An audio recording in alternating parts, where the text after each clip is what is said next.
अस्सलामुअलैकुम व्यूअर्स, मैं हूं आपका होस्ट मोहम्मद हुसनैन रज़ा और हमारे चैनल रज़ा कोड एकेडमी पे आप सबको खुश आमदीद। उम्मीद है आप सब खैरियत से होंगे।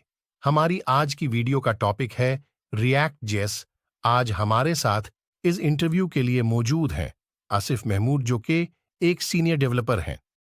अस्सलामुअलैकुम आसिफ, कैसे हैं आप? वालेकुम सलाम, अल्हम्दुलिल्लाह, मैं बिल्कुल ठीक हूँ। तो क्या आप रेडी हैं इस इंटरव्यू के लिए? जी, मैं रेडी हूँ इंटरव्यू के लिए। Let's start the interview. React hooks को यूज क्यों करते हैं?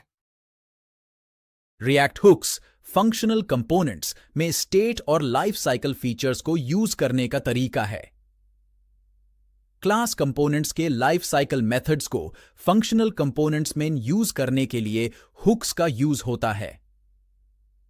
For example, use state state management के लिए और यूज इफेक्ट साइड इफेक्ट्स के लिए। रिएक्ट कॉन्टेक्स्ट एपीआई क्या है और क्यों यूज होती है? React context API component tree के बिना प्रॉप ड्रिलिंग के स्टेट को शेयर करने के लिए यूज होती है।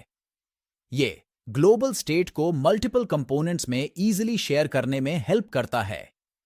कॉन्टेक्स्ट एपीआई को क्रिएट, प्रोवाइड और कंज्यूम करने के लिए create context, context dot provider और यूज कॉन्टेक्स्ट का यूज होता है। रिएक्ट में रिडक्स की जरूरत क्यों होती है? कॉम्प्लेक्स स्टेट मैनेजमेंट सिनारियोज को हैंडल करने में हेल्प करती है। जब स्टेट का लेवल ज्यादा हो या मल्टीपल कंपोनेंट्स में स्टेट को शेयर करना हो तो रिडक्स यूज होती है। रिडक्स स्टोर स्टेट को एक सेंट्रल लोकेशन में मेंटेन करती है, जिससे कि हर कंपोनेंट को इजीली एक्सेस करने का चांस मिलता है। रिएक्ट में हायर ऑर्डर कंपोनेंट्स HOCs क्या होते हैं और कैसे काम करते हैं? हायर ऑर्डर कंपोनेंट्स एक फंक्शन होते हैं जो एक कंपोनेंट को लेकर दूसरा कंपोनेंट रिटर्न करते हैं। ये कंपोनेंट लॉजिक को अलग अलग कंपोनेंट्स में डिस्ट्रीब्यूट करने और कोड रीयूजेबिलिटी को इंक्रीज करने में हेल्प करते हैं। HOC एक कंपोनेंट को रैप करके उसमें एडिशनल प्रॉप्स या बिहेवियर को इंजेक्ट करता है। रिएक्ट में यूज मेमो और यूज कॉलबैक क्या होते हैं? यूज मीमो मेमोइजेशन को यूज करके एक्सपेंसिव कैलकुलेशंस को ऑप्टिमाइज करने में हेल्प करता है, जबकि यूज कॉल बैक फंक्शंस को मेमोइज करके रेफरेंस इक्वालिटी को मेंटेन करता है। यूज मेमो वैल्यू को कैच करता है ताकि वो कंप्यूट ना हो जब तक उसकी डिपेंडेंसीज में कोई चेंज ना हो, और यूज कॉल बैक फंक्शन को कैच करके रेफरेंस इक्वालिटी को मेंटेन करता है। रिएक्ट में पोर्टल्स क्या होते हैं और क्यों यूज होते हैं? पोर्टल्स रिएक्ट ट्री के बाहर डियोम एलिमेंट्स को रेंडर करने के लिए यूज होते हैं। इनका यूज मॉडल डायलॉग्स या टूल टिप्स को रूट एलिमेंट के बाहर रेंडर करने में होता है। React DOM dot create portal का यूज करके हम किसी भी डॉम नोड में कंपोनेंट को रेंडर कर सकते हैं। रिएक्ट में लेजी लोडिंग कैसे किया जा सकता है? रिएक्ट में लेजी लोडिंग react.lazy और सस्पेंस को यूज करके किया जा सकता है। ये कंपोनेंट्स को लेजीली लोड करके एप्लीकेशन की इनिशियल लोड टाइम को कम करता है।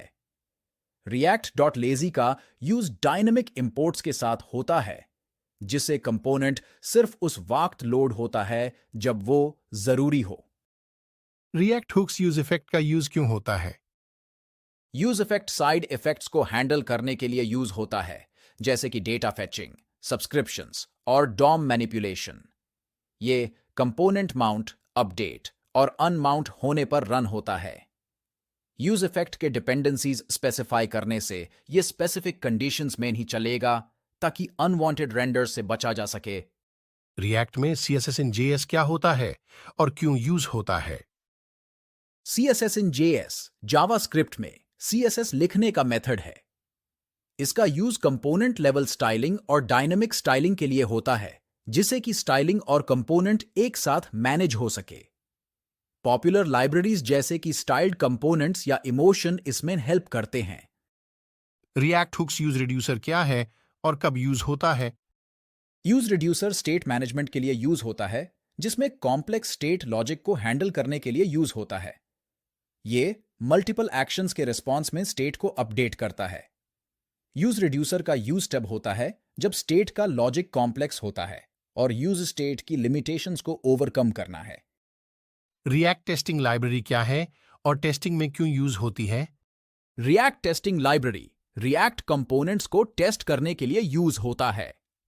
इसका यूज कंपोनेंट बिहेवियर और रेंडरिंग को वेरीफाई करने में होता है। ये कंपोनेंट्स को यूजर पर्सपेक्टिव से टेस्ट करने के लिए डिजाइन किया गया है, जिससे कि एप्लीकेशन बिहेवियर को एक्यूरेटली चेक किया जा सके। रिएक्ट में मेमोराइजेशन क्या होती है और क्यों यूज होती है? कंप्यूटेड वैल्यूज को कैच करके फ्यूचर कैलकुलेशंस को ऑप्टिमाइज करने का मेथड है। रिएक्ट में यूज मेमो और रिएक्ट मेमो का यूज मेमोइजेशन के लिए होता है। यूज मेमो का यूज एक्सपेंसिव कैलकुलेशंस को कैच करके री रेंडरिंग से बचाने के लिए होता है, जबकि react.memo कंपोनेंट को मेमोइज करके परफॉर्मेंस को इंप्रूव करता है। रिएक्ट में फॉरवर्डिंग रेफ्स कैसे काम करते हैं? फॉरवर्डिंग रेफ्स एक कंपोनेंट से दूसरे कंपोनेंट तक रेफ को पास करने का मेथड है। इसमें react.forwardRef का यूज होता है। react.forwardRef के साथ एक फंक्शन दी जाती है जो रेफ को एक्सेप्ट करता है और यूज पास करता है, जिससे कि पेरेंट कंपोनेंट से चाइल्ड कंपोनेंट तक रेफ पहुंच सके। रिएक्ट में कोड स्प्लिटिंग कैसे किया जा सकता है? कोड स्प्लिटिंग react.lazy और सस्पेंस का यूज करके किया जा सकता है। ये एप्लीकेशन को मल्टीपल चंक्स में डिवाइड करके लेजीली लोड करता है, जिससे इनिशियल लोड टाइम कम होता है। react.lazy का यूज डायनामिक इंपोर्ट्स के साथ होता है, जिससे स्पेसिफिक कंपोनेंट को लेजीली लोड किया जा सकता है। रिएक्ट में SSR सर्वर साइड रेंडरिंग क्या होता है और क्यों यूज होता है?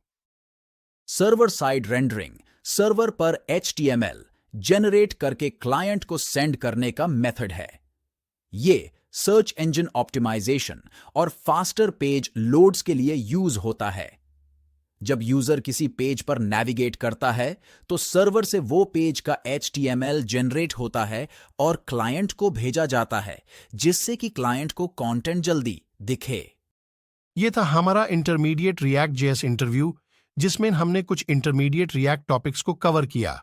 उम्मीद है कि ये ट्यूटोरियल आपको पसंद आया होगा और अपना फीडबैक हमारे साथ कमेंट्स में शेयर करें और वीडियो को लाइक करें। अगर आप हमारे चैनल पर न्यू हैं तो चैनल को सब्सक्राइब करें। शुक्रिया।